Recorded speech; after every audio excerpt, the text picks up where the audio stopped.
So, students of the plus two class, very good morning to all of you. In the previous video हमने पढ़ा था lesson number 4 के बारे में, chemical kinetics के बारे में. मे बी आपके सारे डाउट्स क्लियर हुए होंगे. Chemical kinetics, rate of the reactions के बारे में कि रिएक्शंस के स्पीड को कैसे मेजर किया जाता है, what are the affecting factors affecting the rate of the reactions. ठीक है, उसके अंदर मैंने अरहेनियस इक्वेशन के बारे में पढ़ा, activation energy, there are some numericals, Arrhenius equation for the different temperatures के बारे में पढ़ा, फॉर द टू टेम्परेचर्स के साथ में पढ़ा. उसके न्यूमेरिकल्स मैंने आपको इन द प्रीवियस डे और यस्टरडे आपको होमवर्क में दिए थे. अब हम चल रहे हैं नेक्स्ट टॉपिक के ऊपर. The name of the topic is the surface chemistry. In the surface chemistry क्या करेंगे, how the chemical reaction working on the surface. किसी भी स्टेट्स ऑफ मैटर के ऊपर केमिकल रिएक्शन कैसे होते हैं और कैसे वर्कआउट करते हैं उनके बारे में पढ़ेंगे. वो जो दो चीजें वर्कआउट करते हैं, that's a very important. One thing is adsorption, one thing is adsorption. पहला वर्ड देखोगे आप, एड्सॉर्प्शन. एड्सॉर्प्शन है डी, नॉट है एब्सॉर्प्शन. एंड सेकेंड वर्ड है एब्सॉर्प्शन. ठीक है बच्चों. But in the case of this whole chapter, we only reach about the adsorption. Adsorption के बारे में ही पढ़ेंगे हम. अब बात करते हैं adsorption होता क्या है. So बच्चों, in the case of the adsorption, every liquid or the solid surface has tendency to attract the molecules from the outside and retain them on the surface is called adsorption. One thing is very important. आप book से कोई भी definition लिखोगे वो आपकी language hard में आएगी. ध्यान रखना एक चीज मेरे को. सो वो डेफिनेशन की आपको जो लैंग्वेज है वो हार्ड लगेगी. तभी कह रहा हूं मैं अपनी लैंग्वेज में, मैंने सिंपल लैंग्वेज, आप 333 देख लेना, बुक देख लेना, आपको यहाँ ऐसी सिंपल लैंग्वेज नहीं मिलेगी. क्या कह रहा है हमारे पास, या फिर को मैं इसको एक और लैंग्वेज में लिख सकता हूं. वो लैंग्वेज अपने लिखेंगे accumulation of molecular species on surface. और सिंपल लर्न करने के लिए मुझे यहाँ पे करेंगे क्या, I have the one solid surface.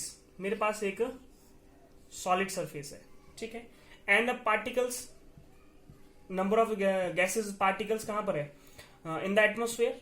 ठीक है, रेंडमली मूव कर रही हैं. क्या होता है कि जब ये पार्टिकल्स क्या होंगे, सरफेस के ऊपर आना शुरू हो जाएंगे. यहां पे ये पार्टिकल सरफेस के ऊपर आना शुरू हो जाएंगे.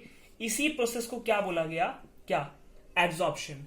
Every liquid of the solid surface had tendency to attract the molecule from outside, बाहर के जो मॉलिक्यूल को अट्रैक्ट कर लेना, and retain them on the surface, surface के ऊपर ले आना. इस कॉल एड्सॉर्प्शन. एक्युमुलेट हो जा रहे molecule species on the surface, surface के ऊपर मॉलिक्यूल्स इकट्ठे हो जा रहे, इसे हम कहते हैं एड्सॉर्प्शन. तो बच्चों, सबसे पहले इंपॉर्टेंट बात आती है कि सर ये सॉलिड सरफेस के ऊपर वर्क कैसे करता है. Suppose that you have the one solid surface. Solid surface में क्या होगा, जब हमारे पास सबसे अंदर जाके क्या हो रहा है, सभी तरफ से क्या लग रही है, इक्वल फोर्स लग रही है अट्रैक्ट करने के लिए. मैं सरफेस की बात करूं, सरफेस पे इनवर्ड फोर्स लग रही है अंदर की ओर. ठीक है, जब पार्टिकल्स हमारे पास आउटसाइड होंगे तो इनका मतलब क्या होगी, इनवर्ड फोर्स ऑफ अट्रैक्शन लग रही होगी अंदर की तरफ. दैट्स वाई ये पार्टिकल कहां हो जाएंगे, इस सरफेस के ऊपर अटैच हो जाएंगे. और इसी को हमने क्या बोला, एड्सॉर्प्शन बोला है. अब मैं कुछ एग्जांपल दूंगा कि एड्सॉर्प्शन के एग्जांपल क्या हैं. ठीक है, जो प्रैक्टिकली भी हैं और नॉर्मल एग्जांपल्स भी हैं. तो सबसे पहला एग्जांपल है adsorption of the moisture by the silica gel. In the labs के अंदर क्या होता है, हमारे पास मॉइस्चर को हटाने के लिए हम किसका प्रयोग करते हैं, सिलिका जेल का प्रयोग करते हैं. सिलिका जेल के ऊपर जो पार्टिकल्स होते हैं, मॉइस्चर होता है, वो इकट्ठा वहां पे सरफेस पे इकट्ठा हो जाता है. इसी तरह सिलिका जेल का प्रयोग होता है किस लिए, मॉइस्चर को हटाने के लिए in the labs. And the second most important example is, क्या एग्जाम्पल रहता है, decolorization of sugar by the charcoal surface. देखा, बिकॉज ध्यान रखना, शुगर बनाने के लिए जो हमारे पास रॉ शुगर होती है, जिसको हम लोग स्टार्टिंग नहीं करते, तो उसमें बहुत से कलर्स होते हैं. ठीक है, तो उसको व्हाइट शुगर में कन्वर्ट करने के लिए चारकोल सरफेस से बार बार पास किया जाता है. जब बार बार उससे पास करेंगे तो ऑटोमेटिक क्या होगा, जो उसकी इंप्योरिटीज होंगी वो चारकोल सरफेस के ऊपर अटैच होना शुरू हो जाती है, एब्जॉर्ब होना शुरू हो जाती है. ठीक है, जितनी बार पास करेंगे उतना ही उसका कलर क्या होगा, व्हाइट होता जाएगा शुगर का. तो शुगर को बनाने का ये प्रोसेस होता है. And third is a very important is, so the third point is adsorption of the dangerous gases by the gases mask. जो मास्क में जो अपना माइंस होते हैं वहां पे गैसेस मास्क को यूज करते हैं, बिकॉज वहां पे डेंजरस गैसेस होती हैं. और मैं छोटी सी यहाँ पे बात करूं, ठीक है, इंपॉर्टेंट जो आजकल चल रहा है, आजकल क्या चल रहा है? कोविड-19, फॉग नहीं चल रहा, ठीक है, कोविड-19 चल रहा है। कोविड-19 कोरोना वायरस डिसीज, यहाँ पे हम लोग दो चीजें, प्रधानमंत्री ने पिछले स्टडी भी कहा था, पीपी किट के बारे में बात की थी। किसके बारे में? पीपी किट के बारे में। एंड सेकेंड चीज बात की थी इंपॉर्टेंट, N95 मास्क के बारे में बात की थी। N95 मास्क क्या और ये पीपी क्या है? पीपी बच्चों ध्यान रखना, बता रहा हूं आपके लिए, पर्सनल प्रोटेक्टिव इक्विपमेंट किट अभी बनना शुरू हुई है अपने लिए, ठीक है। N95 मास्क, आपने येलो कलर का मास्क देखा होगा, इस तरह से गोल कलर का मास्क, इस तरह से गोल बनाया हुआ मास्क है, ठीक है। मास्क येलो कलर का है, ध्यान रखना। ये N35 मास्क कैसा है? यही है एब्जॉर्प्शन ऑफ, बहुत ही डेंजरस गैसेज होती हैं इस मास्क के ऊपर अटैच होती है, एब्जॉर्ब हो जाती हैं, और जो ऑक्सीजन हमारे लिए जुड़ी मास्क जो गैसेज हैं वही अंदर पास हो सकती हैं। तो 95% जो डेंजरस गैसेज हैं अटैच और absorbed on the surface, that's what's a good example of this absorption. अब चलते हैं नेक्स्ट पार्ट के ऊपर कि इसके आगे क्या चलते हैं। अब मैं बात करूंगा एब्जॉर्प्शन और एब्जॉर्प्शन के डिफरेंस के, दोनों के बीच में डिफरेंस क्या है। तो बच्चों अभी बात करें एब्जॉर्प्शन एंड एब्जॉर्प्शन की।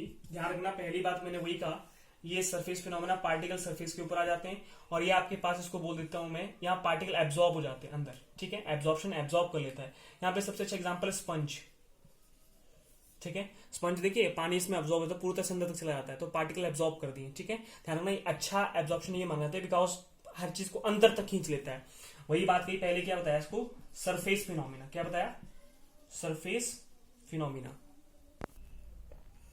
सो यहाँ पर बच्चों पहला मैंने आपको बात बताई किसका? सरफेस फिनोमिना का। सेकंड बताया बल्क फिनोमिना, अंदर तक काम करता है, ठीक है। थर्ड होता है rate of absorption decrease with the time, ठीक है। कैसे डिक्रीज करेगा? पार्टिकल जो इसके पास, पार्टिकल जो आउट यहाँ पे एटमोस्फेयर में थे या फिर आउटसाइड थे, ये सब क्या हुए? इकट्ठा होना शुरू हुए, तो एब्जॉर्प्शन क्या हुई? जैसे ये पूरा सरफेस भर गया तो एब्जॉर्प्शन टाइम से क्या करेगी? कम होना शुरू हो गई।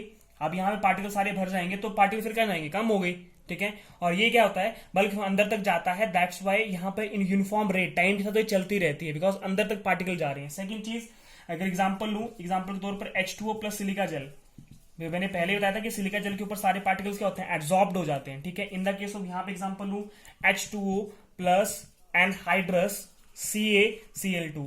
इन द केस ऑफ क्या होगा? CaCl2 में पूरा पानी क्या हो जाएगा? एब्जॉर्ब हो जाएगा, CaCl2 6H2 इकट्ठा हो जाएगा। ये हमारे पास एग्जांपल है। और ध्यान रखना, इट्स अ बेटर, ये अच्छे से काम करता है एज कम्पेयर टू दैट। यहाँ पे तो पार्टिकल सरफेस पे रहेंगे, पर यहाँ पर क्या अंदर तक चलेंगे। और ये ज्यादा मॉइस्चर क्या कर सकता है? खींच सकता है अपनी ओर, ठीक है।